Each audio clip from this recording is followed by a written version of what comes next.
right? I think that's... Well, they should know that you literally are paying your taxes. Yes. Even down to the super simple. But like, you're not doing anything criminal. You actually are paying your taxes. You're on the up and up with stuff in general, you know. But even then, there's a problem with the tax system where why is it that billionaires pay less in taxes than everybody else? All right? And that's going to tee us into our discussion today on capitalism versus socialism and why it becomes relevant in the financial world. Because what they're really upset about isn't socialism. They're worried about higher wages and taxes because it means rich people have to pay more to get the same shit. So let's start with Dave Ramsey. And he's got a caller, and she's upset about socialism, and her children have turned into socialists.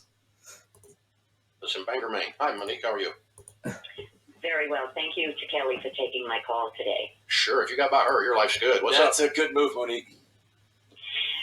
So I am looking for some guidance from Dave and Dr. Delaney about my will. I have two daughters, one of whom is doing very well financially. She and her husband are in the 1%. And the other daughter earns about $50,000. And for several years, I felt uncomfortable about how to divide up the assets. I'm an everyday millionaire. But more recently, I've gotten to the point where I don't want to give either of them any money. Why? I feel like I've worked so hard my whole life. I paid for college for them. I've paid over $500,000 for college for them. And they've turned into socialists. And they just... but they have. All right. All right. I'm just going to take a moment. I know this is not any sort of an official cage match here, but right. I want to give my ringside commentary because I can dollar to donuts tell you what they're going to say to this. And Doug did not share this clip with me ahead of time. No, Lacey hasn't seen this, so. No, I didn't know what you were going to pull up, but I can tell you what's about to happen here. So, my prediction. What's about to happen here is Dave is basically going to tell her that he's going to green light her on cutting her kids out of the will. Mm-hmm. And then he likes to tell other people, he might even give some sort of an anecdote about heroin addicts or I don't know, something like that. Mm-hmm.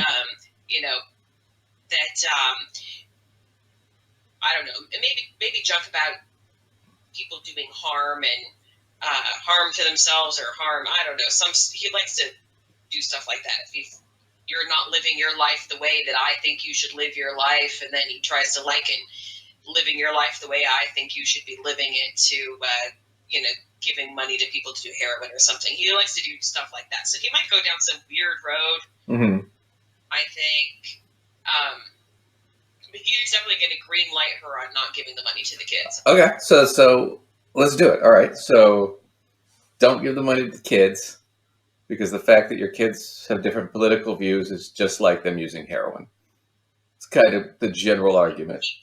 He might not literally say heroin, but he kind of goes down some weird roads like that. So I'm feeling like we could go some sort of, well, let's watch and see. Let's see what happens. Direction. See what happens. But that's where we're going. Now let's see. Yeah. You sit on the wrong college. Yeah. Monique, you're my favorite call, maybe in 2 months.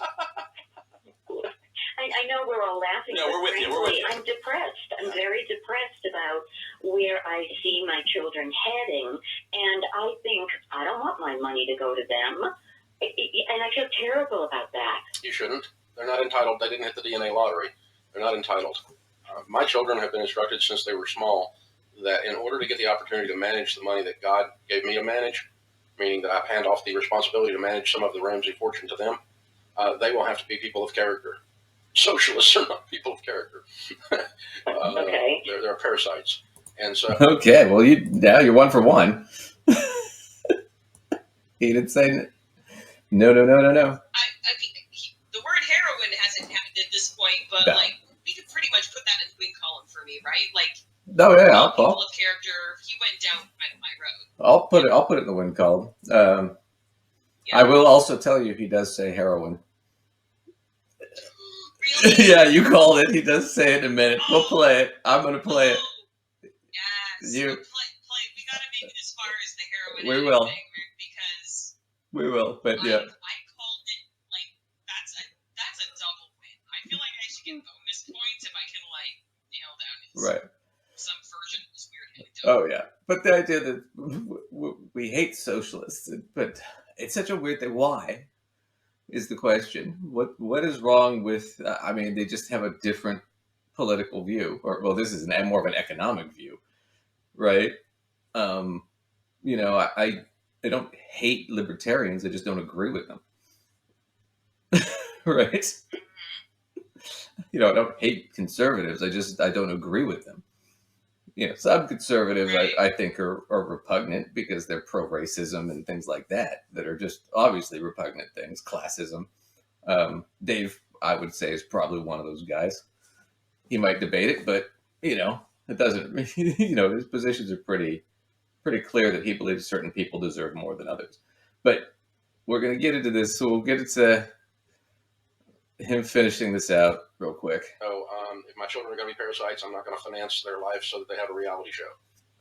Is there a way to put money in, let's say, a trust where they couldn't get access to it till they were, let's say, 70 years old? Well, I mean, then they just be a 70-year-old they- socialist, right? Well, but I'm hoping by then they will have kind of woken up. You can.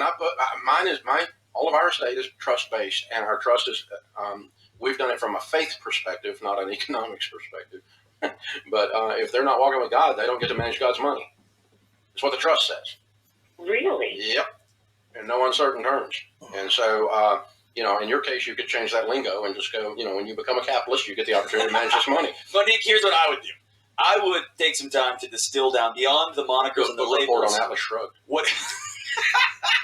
Yeah, that's fantastic. Man, I am not usually lots of words, and you got me on that one.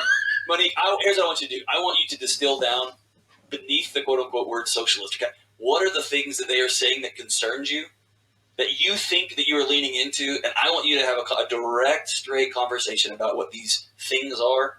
And then I want you to identify them. And like Dave said, it's your money. You can do what you want to with it. I've seen more and more over the last 4 or 5 years a lot of semantic shell games. And when you sit and talk to somebody, it's like, oh, we're way on the same page. I just thought this about that, right? I think you can say that you are not required morally, ethically, legally, spiritually to leave your money to people that you do not agree with how they live their lives. Period, full stop. In there, right? So, now, once you've said that, then you can start to have some discussions with them that are very gentle and very life-giving and very direct. and very kind and very clear.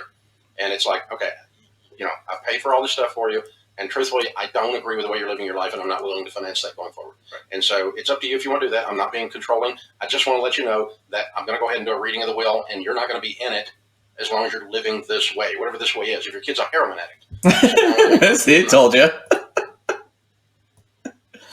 He compared socialists to heroin addicts. I would say this is if your kid's a heroin addict, that's Say 2 thumbs up for let's heroin do that. addict. Yeah. Well, that's a you know, addiction's a disease. It's not. I don't know that I make an ethical judgment on a person with an addiction problem. Here's the deal. Let's talk about, just from a financial perspective, trusts. Okay, so a trust is a legal document. Okay, that wraps around an account. So there's living trust and there's irrevocable trust. A living trust would be like, I set up a trust. I'm going to leave Lacey some money because she's my kid, right? And so I'm going to set up the trust, and the trust is going to have, I can put certain specifications on it, saying you only get X amount at such and such time, right? Because I don't want to give it to you all at once, or I want to give it to you over several years. I can do things like, I could say, yeah, I mean, you know, if you're not, like Dave said, you're not the same religion I am, you don't get to touch any of the money. Or if you're not the same political persuasion I want you to be, you can't touch the money. And then the trustee, the person who runs the account that you pay, won't distribute the money to them unless they can sort of prove that in whatever way you have to prove it, right? But the simple thing about that is okay, you need to prove that you're not a socialist. Well, how do I do that without you asking me for something illegal, like my voting record or something? And then how do I show you that, right? To prove it, right? So if you say, well, you have to vote a certain way, well, that's not legal. You can't tell people how to vote or bribe or blackmail people how to vote. That's not legal. So it wouldn't be a legal trust. Or do they just have to register a certain way? But then that wouldn't prove how they're actually voting. No. So that's the thing, is if it says, well, you need to be a registered Republican, then I would tell the client, yeah, register as a Republican. Then when you get, then vote however you want. And then when you get all the money, you could just register as whatever you want. Independent, Democrat, whatever. If it's one of those things where it's like, I can't touch the money unless I'm a Christian, it's like, then say you're a Christian, go to church once a week for a month. Once you get all the money in your account, do whatever you want. I mean, it's one of those things where it's like, if I was living in Saudi Arabia, you better believe I pretend to be a Muslim because I know what happens to atheists in those countries. And it's not good. So, yeah, you can lie. If you have to stay alive, I would. So, anyway, yeah, she can set up a trust, do it if she wants, but, she has to pay to do all that. And even then, it's not necessarily going to accomplish what she wants.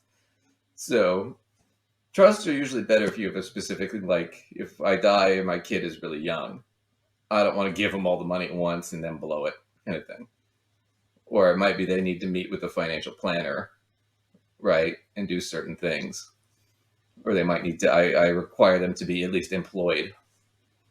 Even if they're just working at McDonald's, they just need to have a job. Shit like that is usually what you put in a trust. So it's, if you do have a kid who is an addict or something like that, you could require that they show that they're clean or that they be in treatment before you disperse the money, because you don't want them spending it on drugs. Things like that happen all the time. But my kid has a different viewpoint of the world than me, is kind of weak. Oh no, my kid has the will of their own. They're not getting any of my money. I mean, that's basically the argument. That being said, I am on the team of it's your money and you get to do whatever you want with it, regardless Absolutely. of whether it's cuckoo for Cocoa Puffs or not. Right. You want to, have whoever spend it all on your dog or something is super weird to me, but I mean, it's your money. Do what you want. No, so if you don't want to leave it to your kids because your kids, your kid's viewpoint is different from yours, then I think that's kind of sad, but I think it's a tacky reason. Plus, I mean, that she's a Christian, it's like, okay, in the Bible, it has pretty specific wording about people who don't use their wealth to help out their family and what God thinks of those people. So, and it's not good. So, I just think it's interesting. But no, I think it's a tacky reason. But yeah, I could see where, like, look, I don't want to leave my kids all my money because I don't want them to be spoiled. I want them to do their own thing and have their own life and make their own money and not just be living in my shadow. That would be something. Right. And I've seen people do that. But, it just depends. I mean, I know a lot of wealthy guys where their thoughts are, well, look, I want my kid to have their own career and do their own thing. I don't want them to just coattail off me for their whole lives. Right. I can sort of see that too. So there's lots of different ways we can spin that.